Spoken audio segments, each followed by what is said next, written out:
Bueno, como me presentaron, soy la coordinadora de una sala de internación con internación preferencial de pacientes con patología hepática y post-trasplantes hepáticos inmediatos.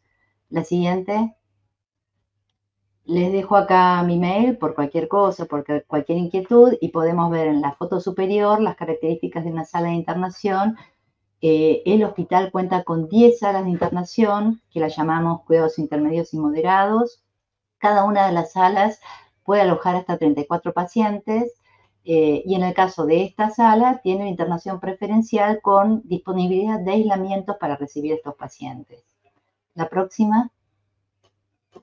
Bueno, sabemos que el trasplante de hígado es el único y el último recurso con que cuentan nuestros pacientes con una enfermedad hepática terminal. La próxima.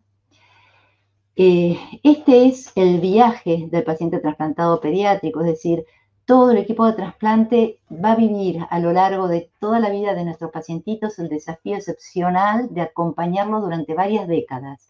Entonces, vamos a pasar por un primer periodo que es la indicación del trasplante, la optimización en la lista de espera, el sostén nutricional en la lista de espera, después cómo minimizar las morbilidades y todo lo que le puede estar pasando en ese esperar, junto con esta sarcopenia que recién les nombraba el doctor Dani Wancha, la desnutrición severa de las enfermedades hepáticas crónicas, hasta llegar a nuestro punto de interés, que es el periodo intraoperatorio y el perioperatorio, tratando de lograr que no tengan complicaciones. Obviamente después lo vamos a acompañar a lo largo de todo este camino para mejorar la función del injerto y para optimizar su salud y logrando una buena adherencia a esto.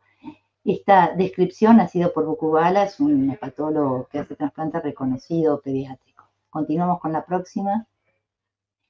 Sabemos que el aumento de la sobrevida de los pacientes trasplantados se basó sobre todo en el perfeccionamiento, la optimización de los regímenes inmunosupresores, en el tratamiento adecuado, efectivo del rechazo a la infección, la mejora en las técnicas quirúrgicas, en la preservación del injerto, y tiene mucho peso el cuidado crítico perioperatorio, que es esto que estamos desarrollando en este momento, junto con terapia intensiva y nosotros luego como médicos internistas. La próxima.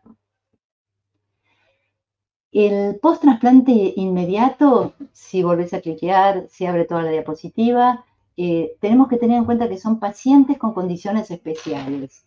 Por un lado, sabemos que es un postquirúrgico, no cualquiera, sino realmente de alta complejidad, que está inmunocomprometido desde el momento que sale de quirófano, que puede llegar a esta cirugía y a esta instancia luego de una situación aguda, llámese fallo hepático agudo, o de una enfermedad crónica que impactó en su cuerpo a lo largo de todos estos años o estos meses. O sea que puede haber una desnutrición secundaria leve, moderado, grave. Y obviamente todo esto acompañado de aspectos emocionales y sociales, tanto en el agudo como en el crónico, y obviamente puede haber otras comorbilidades que no tengan que ver exclusivamente con la enfermedad hepática, sino una cardiopatía que la acompañe, una encefalopatía crónica no evolutiva que la acompañe, etc.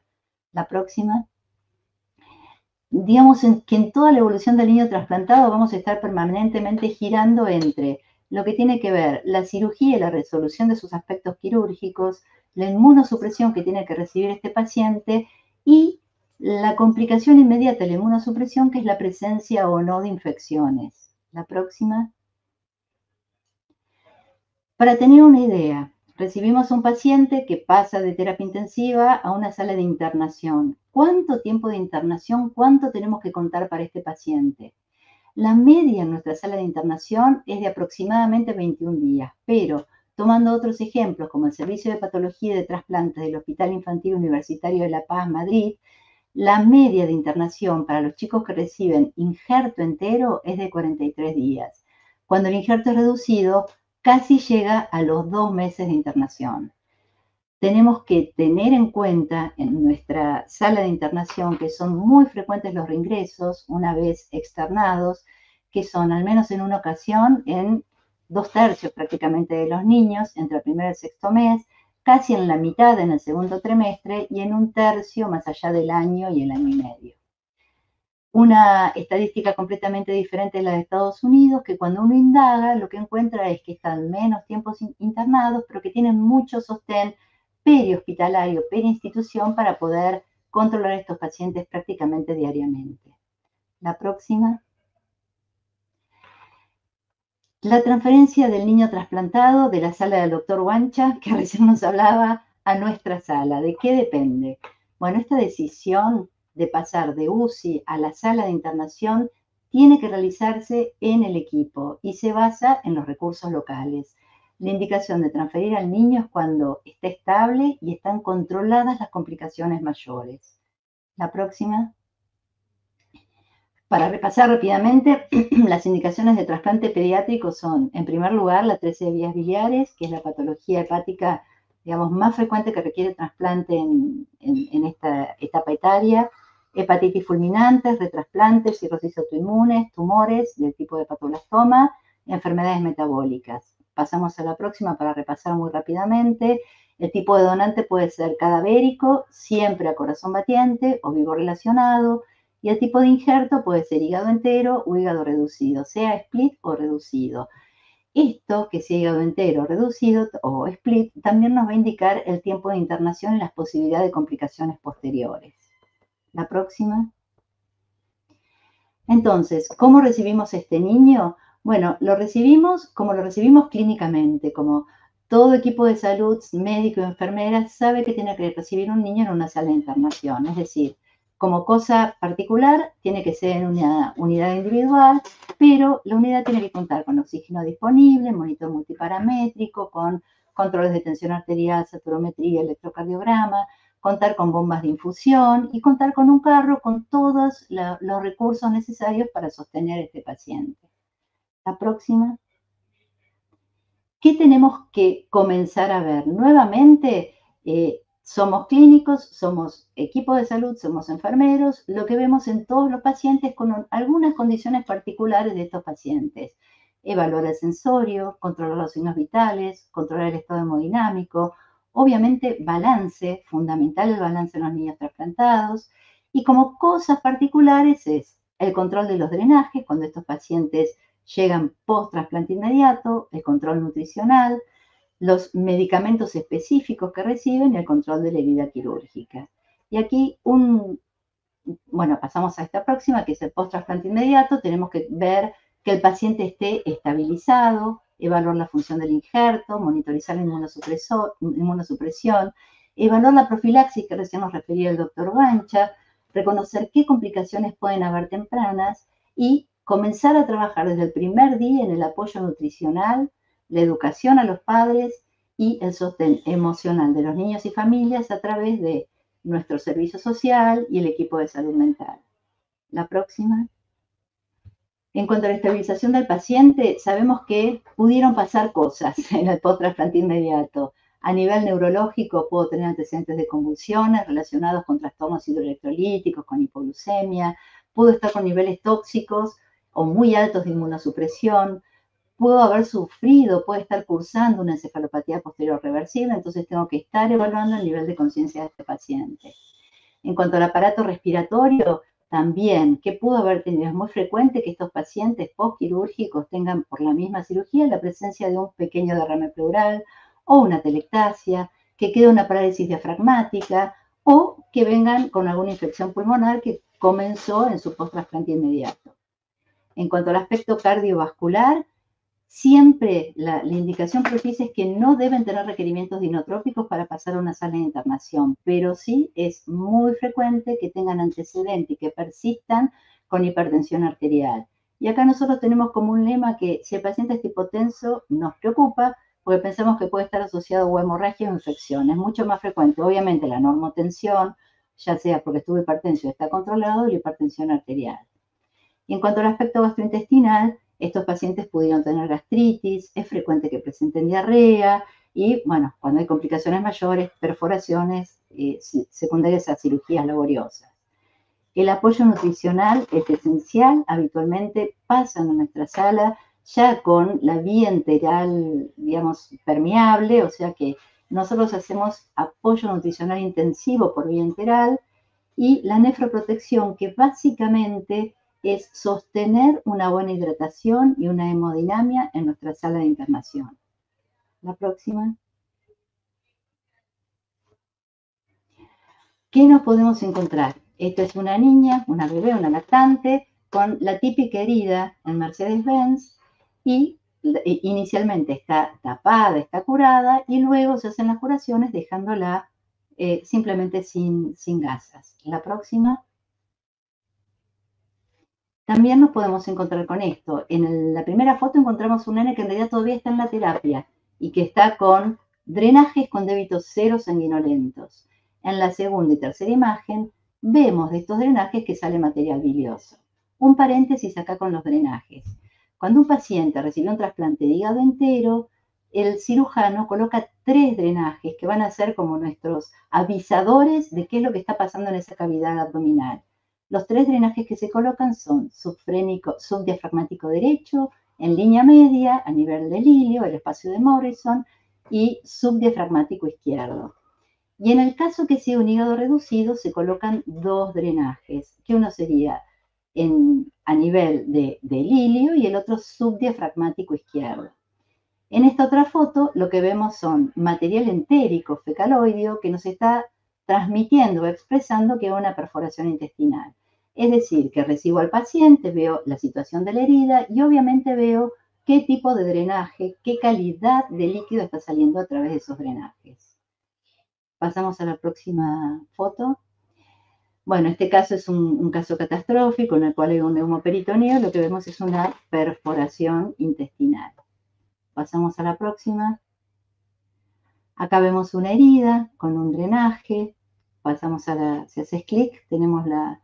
Y esta es una herida que se está curando por enfermería con alginato cálcico, que después cerró completamente. O sea, todas estas pequeñas cosas y grandes cosas son las que tenemos que tener mucho cuidado. Obviamente curar diariamente, varias veces en el día de ser necesario, estar muy atentos a su evolución. Seguimos adelante. Esta es una paciente muy conocida por nosotras que se le colocó un VAC y esta es la evolución posterior de la herida, cómo fue cerrando. La próxima. Y esta es la colocación de un drenaje interno-externo en una vía biliar que ya está cerrado. La próxima. Bueno, ¿cómo evaluamos la función del injerto? El paciente está trasplantado. Bueno, ¿cómo está funcionando ese injerto? Pasamos a la próxima. ¿Qué tenemos que tener en cuenta? Por supuesto, el laboratorio nos va a estar diciendo, de acuerdo a cómo esté el hepatograma, la capacidad de síntesis del albúmina y la capacidad de síntesis del factor 5 a través del tiempo de protrombina, cómo está funcionando ese injerto. La ecografía Doppler nos va a estar acompañando, sobre todo evaluando la permeabilidad de los vasos, la presencia de colecciones y el estado de la vía biliar. Y la placa de tórax nos va a ayudar a ver la presencia o no de este derrame pleural, la atelectasia que yo les nombraba previamente. Acá tenemos una imagen con un paciente trasplantado con la herida en Mercedes-Benz con 2 drenajes. Seguimos para la próxima diapositiva. ¿Cómo monitoreamos la función del injerto? La clínica es monótona para casi todas las complicaciones, es decir, la presencia de fiebre, ictericia, malestar, dolor abdominal, falta de apetito, náuseas, vómitos, astenia, hipocolia, colia, nos va a estar diciendo que algo está pasando en ese injerto. Vamos a ir a observar el hepatograma, donde sobre todo se va a detectar aumento de las transaminasas o incremento de las enzimas de colestasis y bilirrubina. Vamos a pasar a la próxima. Y uno de los puntos importantes es monitorizar desde la internación la inmunosupresión. A forma de verlo rápido, ya el doctor Bancha lo mostró, el protocolo de inmunosupresión para los menores de 3 años consta de una inducción que es con basiliximab que se pasa en la terapia y rápidamente, ni bien tiene bien teral permeable, se comienza con el tacrolimus, pasamos a la próxima, y después, como ya se dijo previamente, en los menores de 3 años, se utiliza el uso de corticoides y en los mayores de 12 años se utiliza FK, meprednisona, micofenolato y entre los 3 y 12 años tacrolimus y meprednisona. Estos esquemas, estos protocolos son particulares de cada uno de los centros. No tiene sentido que nos detengamos porque cada centro va a elegir su esquema de inmunosupresión. Pasamos a la próxima. ¿Qué es lo más importante en cuanto a inmunosupresión? Se elija el esquema que se elija. Tener en cuenta que el primer trimestre va a ser el trimestre de mayor riesgo de rechazo, por lo tanto van a tener la mayor inmunosupresión, por lo tanto va a tener el mayor riesgo de infección asociado a una mayor mortalidad. A partir del primer trimestre, si la evolución es buena, las complicaciones quirúrgicas están resueltas, el objetivo es lograr la mejor funcionalidad del injerto con el menor grado de inmunosupresión que pueda sostener ese injerto con una función eficaz. La próxima. Entonces, a partir de la estabilidad del paciente, el paciente va a cursar su historia a través de esta balanza donde hay que sostener un equilibrio entre la infección y la posibilidad de rechazo. Si para estar tranquilo que ese paciente no tenga rechazo, lo tengo muy inmunosuprimido, yo sé que esa balanza se me va a desbalancear y va a haber infecciones más frecuentes. Al mismo tiempo, si tengo mucho temor de que el paciente se infecte, entonces le voy a dar poca inmunosupresión y voy a tener más posibilidades de rechazo. Esto es, como lo habrán visto en todos los trasplantes de órganos sólidos, es común a todos ellos. La próxima. Las profilaxis, vamos adelante, las vamos a repasar rápidamente. Las comentó también el doctor Wancha, es un antibiótico que termina en la terapia, salvo que haya alguna infección persistente, con lo cual haya que cumplir tratamiento antibiótico. La profilaxis del pneumocitis jirovecii hizo que desapareciera como infección en nuestros trasplantados de órganos sólidos. El ganciclovir solo se indica en aquella población, aquel grupito de riesgo, cuando el donante es positivo para el citomegalo y el receptor es negativo, y la anidurafungina, en ese grupito de población característico que vieron hace un ratito. La profilaxis de la trombosis vascular, cuando los pacientes pasan a sala, ya están recibiendo vía oral ácido acetilsalicílico y dipiridamol. Esta asociación se sostiene con dipiridamol durante un mes y a partir del mes quedan solamente con ácido acetilsalicílico. La próxima. Bueno, el punto que nos compete ahora es reconocer las complicaciones tempranas. Vamos a ellas.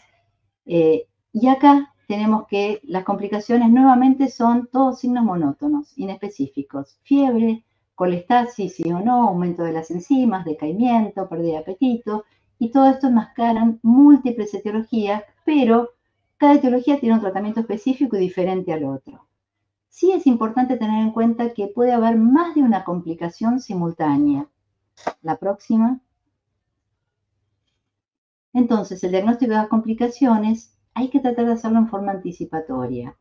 En forma pedagógica, uno podría decir que las complicaciones pueden ser clínicas, infecciosas, inmunológicas con la presencia de rechazo o quirúrgicas.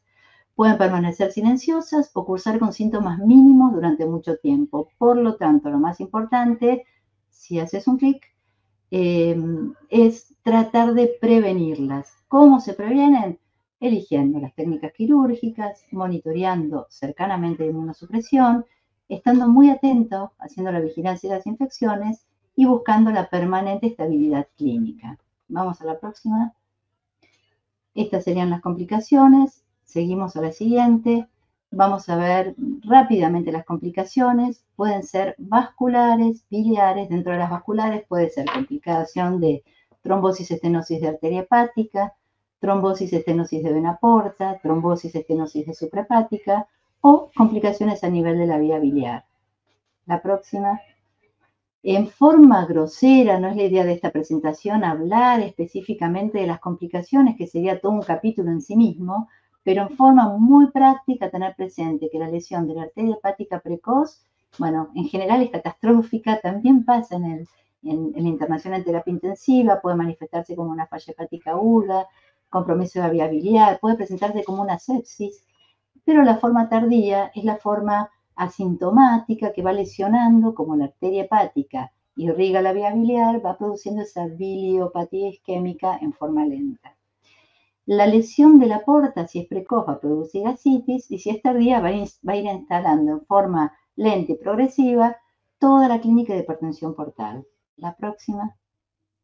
Y las complicaciones biliares, bueno, esto es el punto flojo del trasplante pediátrico, dado que El trasplante pediátrico más frecuente es con hígado reducido, con los segmentos 2-3, por lo tanto las complicaciones biliares son muy frecuentes, sea fístula biliar, sea estenosis biliar, lo llamamos el talón de Aquiles del trasplante hepático.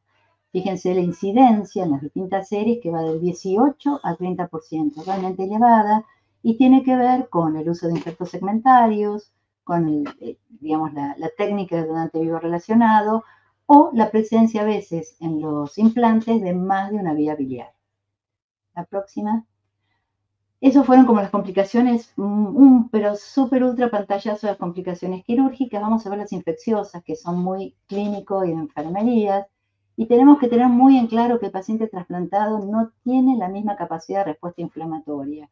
Por lo tanto, no necesariamente no va a tener temperaturas o fiebre elevadas, sino que alteraciones en el estado general, febrícula, presencia de acidosis metabólica, presencia de hiponatremias no explicables por pérdida de otra cosa, tienen que hacer sospechar la posibilidad de que ese paciente esté infectado.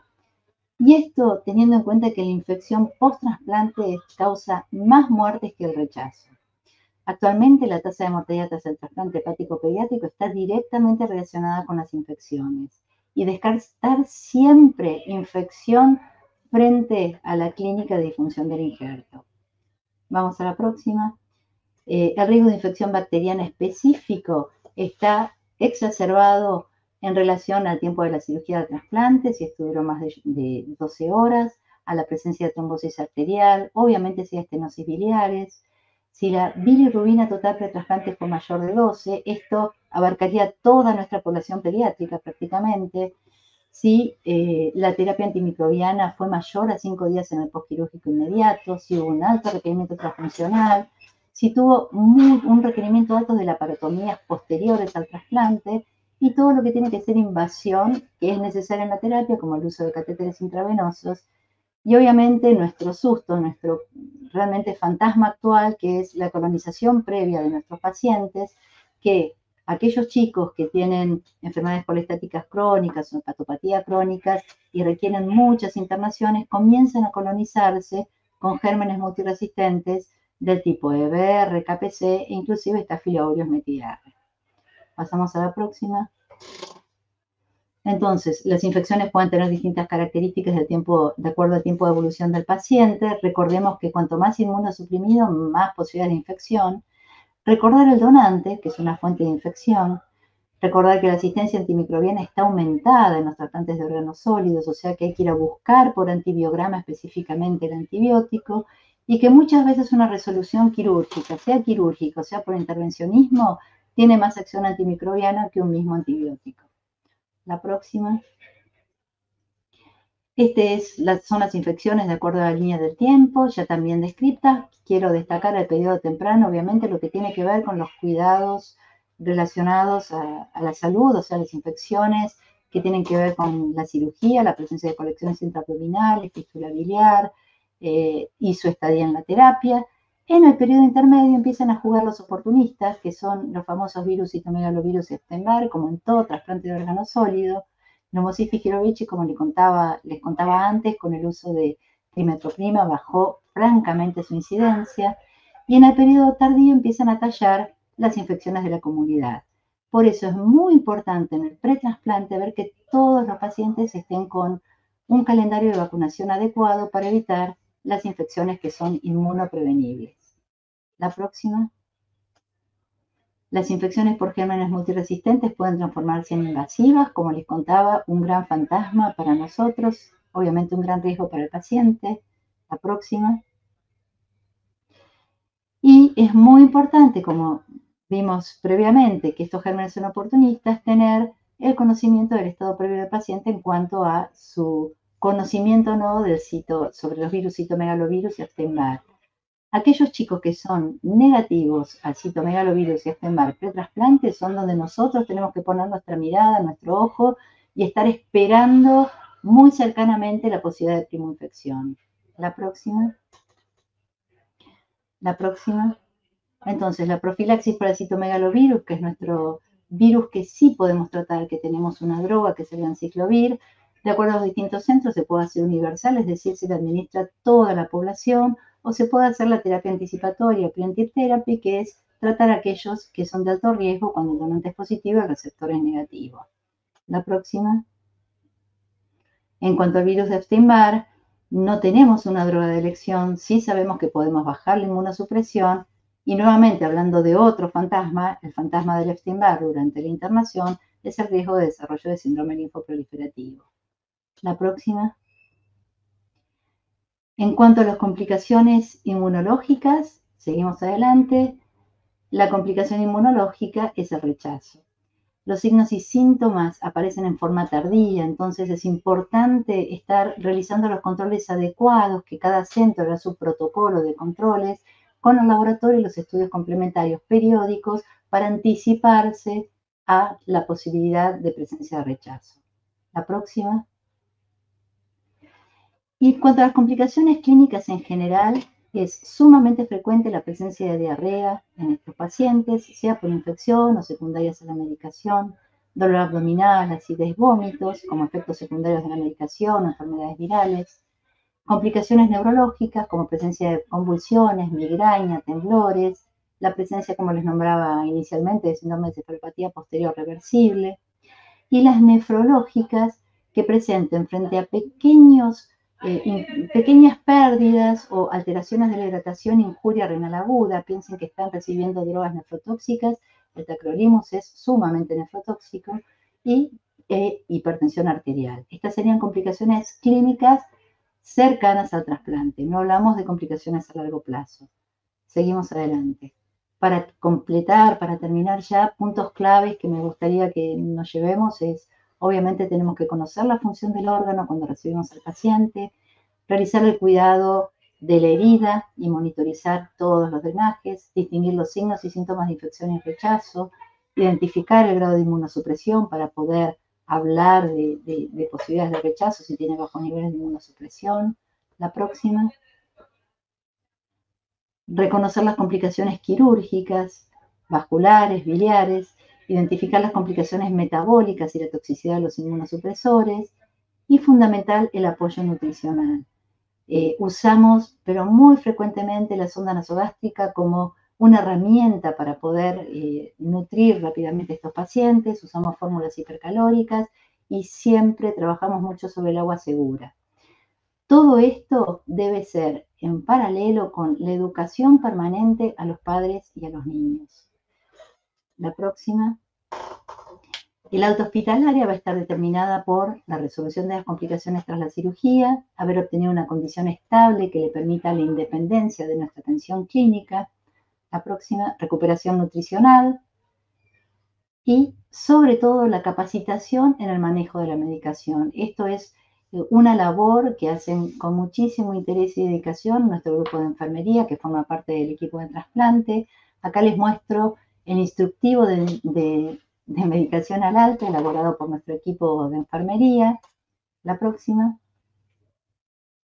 Y lo importante es la transición de esta internación al alta.